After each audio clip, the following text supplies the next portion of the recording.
Movie की शुरुआत में हम ब्योंग नाम के एक लड़के को देखते हैं जो साउथ कोरिया के प्राइम मिनिस्टर के घर ब्लू हाउस में हेड शेफ के तौर पर काम करता है। ब्योंग ब्लू हाउस में सबसे यंग और टैलेंटेड शेफ है। एक दिन ब्योंग को पता चलता है कि एक चाइनीज एम्बेसडर को खाने पे बुलाया गया है और उन्हें मछली में कांटे बिल्कुल भी पसंद नहीं है। इसीलिए ब्योंग को ये ऑर्डर मिलता है कि वो बिना कांटों की मछली की एक शानदार डिश बनाए। उसके बाद ब्योंग एक स्पेशल डिश बनाकर एम्बेसडर के सामने पेश करता है, लेकिन ब्योंग की किस्मत खराब थी। एम्बेसडर को खाने में एक फिश हुक मिलता है। ये देखकर एम्बेसडर को बहुत गुस्सा आता है। पुलिस ब्योंग के अपार्टमेंट में उसे पकड़ने के लिए जाती है और ब्योंग खुद को बचाने की कोशिश करता है। इसी दौरान वो बिल्डिंग से नीचे स्विमिंग पूल में गिर जाता है, लेकिन तभी ब्योंग के साथ कुछ अजीब होता है। वो स्विमिंग पूल में तो गिरता है पर उसे कुछ भी नहीं होता और तभी दूर से एक लड़की उसकी तरफ स्विमिंग करती हुई आती है और उसे किस कर लेती है। इसके बाद जब ब्योंग की आंखें खुलती है तब वो खुद को एक अजीब से कमरे में पाता है और उसे बहुत अजीब लगने लगता है। फिर जब ब्योंग अपने आप को मिरर में देखता है तब वो ये देखकर हैरान हो जाता है कि वो अब एक लड़की बन गई है।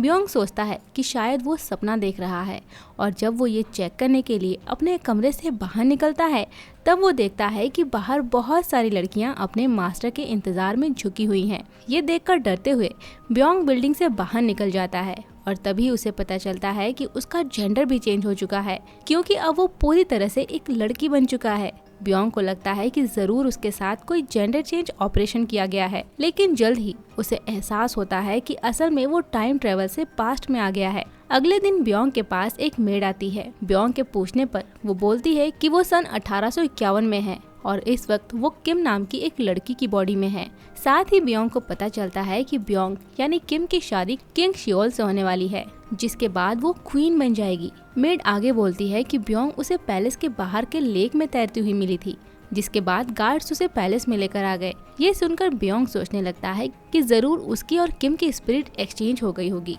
और अब ब्योंग उसी लेक के थ्रू वापस जा सकता है। अगले दिन ब्योंग उसी लेक के पास जाता है और सोचता है कि वो वहाँ कूदकर फिर से अपनी दुनिया में वापस चला जाएगा, लेकिन ऐसा नहीं होता, बल्कि वो लेक की जगह कीचड़ में जा गिरता है। और तभी उसे पता चलता है कि जब वो लेक में मिली थी तभी क्वीन ने रातों रात उस लेक में मिट्टी डलवाकर उसे बंद करवा दिया था ताकि कोई और उस लेक में ना गिरे। ये सुनकर ब्योंग बहुत परेशान हो जाता है और अब वो ये सोचने लगता है कि शायद पानी ही उसके वापस जाने का एक लौता रास्ता है। और फिर ब्योंग जब भी जहाँ भी पानी देखता वो उसमें अपना सर डुबो लेता, लेकिन उसकी सारी कोशिशें नाकाम हो जाती। इन सब के बीच ब्योंग यानी किम की शादी का दिन आता है, लेकिन ब्योंग को शादी के रिचुअल्स के बारे में कुछ भी नहीं पता। वो अपनी मेड्स की मदद से इस शादी को पूरा कर लेता है। फिर रात होने पर किंग ब्योंग को अपने साथ सोने के लिए बुलाता है। तब ब्योंग को बहुत डर लगता है और वो किंग को पीने के लिए शराब दे देता है ताकि किंग बेहोश हो जाए। हम देखते हैं कि ब्योंग की उम्मीदों के मुताबिक किंग उस रात बेहोश हो जाता है, जिसके बाद ब्योंग सुकून की सांस लेता है। अगले दिन ब्योंग को मेड खाना सर्व करती है जो उसे बिल्कुल पसंद नहीं आता।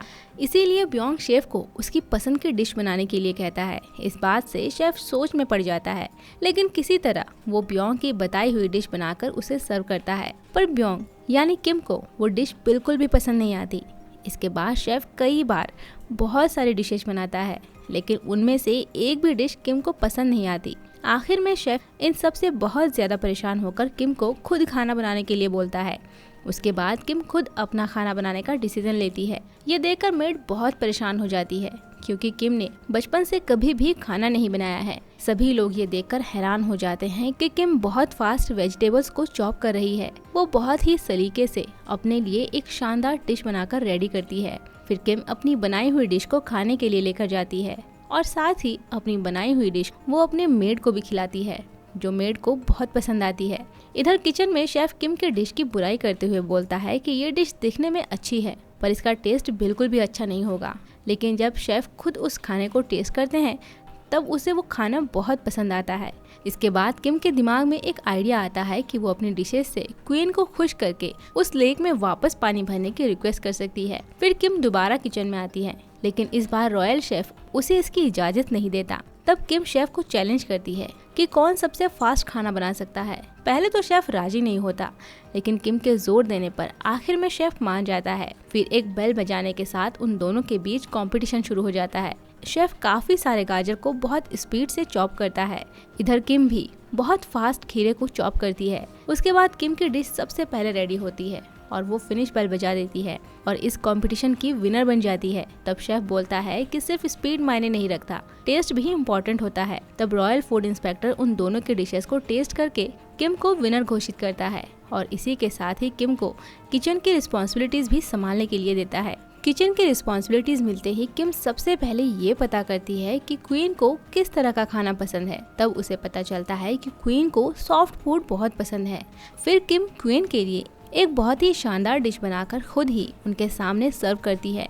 क्वीन को वो डिश बहुत पसंद आती है, लेकिन वो उसे ये भी कहती है कि ये डिश ठंडी हो चुकी है क्योंकि इसे काफी दूर से लाया गया है। साथ ही खाना प्लेट में बिखर गया है, जिससे प्रेजेंटेशन भी काफी खराब हो चुकी है। इस बात से किम परेशान हो जाती है। पैलेस वापस जाते हुए उसके दिमाग में एक आइडिया आता है और वो एक कपड़े को सिलाई करती है और रॉयल इंजीनियर्स की मदद से एक फूड डिलीवरी गाड़ी बनाती है और इस बार वो बहुत सारी टेस्टी डिशेस बनाकर उसी गाड़ी से क्वीन के पास ले जाती है। इस बार क्वीन को गर्म खाना मिलता है और इस बात से वो बहुत खुश होती है। इस बात की जानकारी इंजीनियर्स किम को देते हैं कि आखिरकार वो क्वीन को खुश करने में कामयाब हो गई है। इसके कुछ दिनों बाद एक रॉयल फेस्टिवल आता है जिसमें बहुत सारे रॉयल गेस्ट आते हैं, लेकिन बदकिस्मती से उस वक्त रॉयल किचन में काफी सारे लोग बीमार पड़ जाते हैं और साथ ही खाने की चीजों की भी काफी कमी होती है। तब किम उनकी मदद करते हुए काफी कम इंग्रेडिएंट्स का यूज करके पोटैटो की एक क्रिस्पी डिश तैयार करती है। गेस्ट उस डिश को देखकर इतने खुश तो नहीं होते,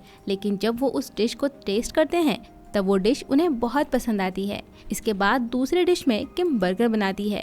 सारे गेस्ट को किम की दूसरी डिश भी बहुत पसंद आती है। आखिर में किम डेजर्ट में एक बहुत ही टेस्टी जेली बनाती है जो सारे गेस्ट को बहुत पसंद आती है। इस बात से क्वीन खुश होकर किम से कहती है कि तुम जो भी मांगना चाहती हो मुझसे मांग सकती हो, मैं तुम्हारे खाने से बहुत खुश हूँ। इसी मौके का ही तो किम को इतने दिनों से इंतजार था। किम लेक को दोबारा पानी से भरने के लिए कहती है, जिस पर क्वीन उसकी बात मान जाती है। लेकिन अब एक और परेशानी सामने खड़ी थी।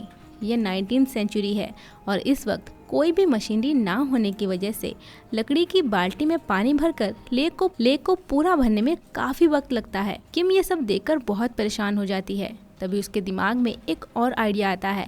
वो हर एक लेबर को एक ही जगह पर खड़े होकर बाल्टियों को एक दूसरे को पास करने को बोलती है। किम का ये आइडिया सभी को बहुत पसंद आता है। इसके बाद काम थोड़ा तेजी से होने लगता है, लेकिन काफी दिन गुजर जाने के बाद भी लेक में पूरा पानी नहीं भरता और किम भी इंतजार करते हुए थक जाती है। इसी बीच एक दिन बहुत तेज बारिश होती है, जिसके बाद लेक पूरी तरह से पानी से भर जाता है। किम ये सब देखकर बहुत खुश होती है और इसी खुशी में वो डांस करने लगती है। फिर लेक के पास खड़ी होकर एक पत्थर पर अपना नाम लिखकर वो लेक में कूद जाती है और पानी के अंदर गहराई तक चली जाती है। थोड़ी ही देर बाद ब्योंग वापस से अपनी बॉडी में आ जाता है और वो खुद को एक हॉस्पिटल में पाता है। ये देखकर ब्योंग हैरान हो जाता है और तभी उसकी नज़र उसके पास में सो रहे एक ऑफिसर पर पड़ती है। ये देखते ही ब्योंग वहाँ से भागने की कोशिश करता है और वो एक बिल्डिंग से कूदकर नीचे एक लाइब्रेरी पहुंच जाता है और वहाँ पर एक हिस्ट्री की बुक में अपनी पिक्चर देखता है, जिसे देखकर वो बहुत खुश होता है। तभी पुलिस ऑफिसर्स ब्योंग का पीछा करते हुए लाइब्रेरी तक पहुँचते हैं। ब्योंग फिर से वहाँ से भागने की कोशिश करता है। ऑफिसर्स पीछे से उसे बोलते हैं कि वो ब्योंग को पकड़ने के लिए नहीं आए हैं और तभी ब्योंग को पता चलता है कि टाइम ट्रेवल की वजह से अब प्रेसिडेंट चेंज हो चुका है और पुलिस ब्योंग को प्रोटेक्ट करने के लिए उसके पास आई है, क्योंकि ब्योंग ने एक ऑफिसर को करप्शन करते हुए एक्सपोज किया है। ब्योंग जल्दी से अपने बारे में कंप्यूटर पर चेक करता है और ये देखकर हैरान हो जाता है कि वो ऑफिसर्स बिल्कुल सच बोल रहे थे। सीन चेंज होती है। मूवी की आखिरी सीन में हम देखते हैं कि ब्योंग एक बिल्डिंग के सामने खड़ा है और उसके चेहरे पे एक हल्की सी स्माइल है।